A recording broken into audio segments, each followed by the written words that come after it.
Hello from the Bureau with an update on severe tropical cyclone Debbie. As we can see on the satellite imagery, this large and dangerous system is now closing in on the Queensland coastline. It's still of Category 4 intensity, and in fact the eye wall is now impacting on the Whitsundays and the mainland coast. Windland observations up to 11 a.m. this morning include a 263 km/h wind gust at Hamilton Island. This is well into Category 4 strength and is strong enough to cause structural damage and plenty of flying debris.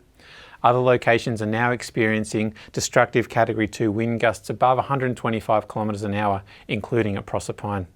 To 9 a.m. this morning, many rain gauges between Bowen and Mackay had recorded between 100 and 200 millimetres, with the highest falls just inland of Mackay of over 400 millimetres during this period. With such heavy rainfall, severe flash flooding is a real risk. Now, coastal crossing is expected around midday or early afternoon as this system continues to track slowly to the west, approaching the coastline.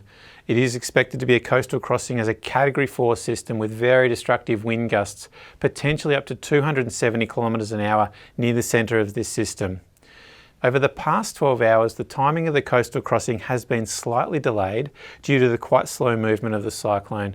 But slow movement should not be confused with any weakening of the system, and unfortunately, it may even mean a prolonging of the peak winds and the heaviest rainfall. After the system crosses the coast, the threat will not immediately ease, and we are expecting Debbie to maintain cyclone strength for some distance inland as it continues to move into the north of Mount Coolon later today and overnight tonight. That does mean that potentially damaging and destructive winds and significant rainfall are going to be possible in these areas. Heavy rain with the potential to cause the severe flash flooding has already started around the Central District and Whitsunday districts, and rivers have started to rise, meaning that several flood warnings have been issued. And with further widespread heavy rain expected, a flood watch is current for coastal river catchments expected to be impacted. Major flooding is likely with this system. Storm surges are a key risk now for coastal community, and residents between Ayr and St Lawrence are specifically warned of the dangerous storm tide as the cyclone crosses the coast.